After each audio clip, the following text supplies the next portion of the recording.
Good morning, it's Inthegardensue. Today we're talking about the white bird of paradise. I have two really big ones in my house and I love this plant. So today we're just talking about all the different conditions for this plant. This plant loves bright light, so you want to make sure you definitely put that by the window. It's usually southern, western, or eastern exposure is a good bright light. If it has lack of light, you'll see that the leaves will be extremely splitting. Now it is natural for these leaves to split.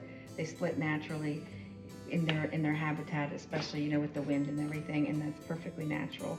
But if it's extreme splitting, it might be a lack of light. Also, if the leaves are drooping, or the leaves don't open, or if you might have some leaf browning, it might not be in the brightest location that it needs to be in.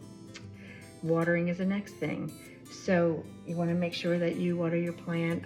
They enjoy moist soil but not soggy. So it's always a little dance about that, isn't it? And then we want to make sure that the pot is sufficient. It's about 2 to 4 inches away from the plant base. You want to make sure that pot's big enough. And I just had to repot mine recently. You'll see that on a video that I had recently. If you overwater the plant, they have droopy leaves again, with excessive splitting and browning. So that's kind of the same thing as lack of light. So sometimes it's hard to know what exactly is wrong with your plant. If you underwater the plant, they can have dry, crispy leaves.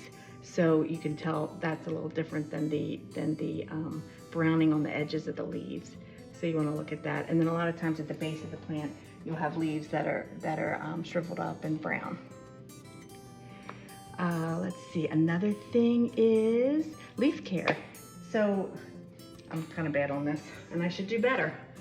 So they do like humidity. So you want to spray your plant, and then you want to, of course, you want to wipe it off, because if it has a lot of dust on it, then the photosynthesis doesn't take place as well. So you want to make sure that you dust off your leaves every once in a while and then spray them.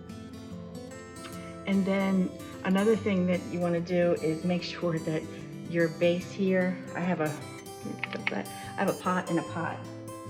So I want to make sure that my saucer, it doesn't get my wood floors, wet. And this one's on roller, so this is nice. So I have a pot in there, and then I have a base, and then it's in the other pot, which is great. And then one more thing, if you think that you're gonna get a white flower on this, you're not really gonna do that. Because a lot of times when they're inside all the time and they're not in their natural habitat with a high heat and high humidity, you're not gonna get that.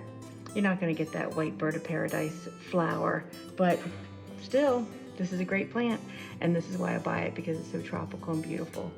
So I hope you enjoy this, and I hope you enjoy the white bird of paradise. Have a great day.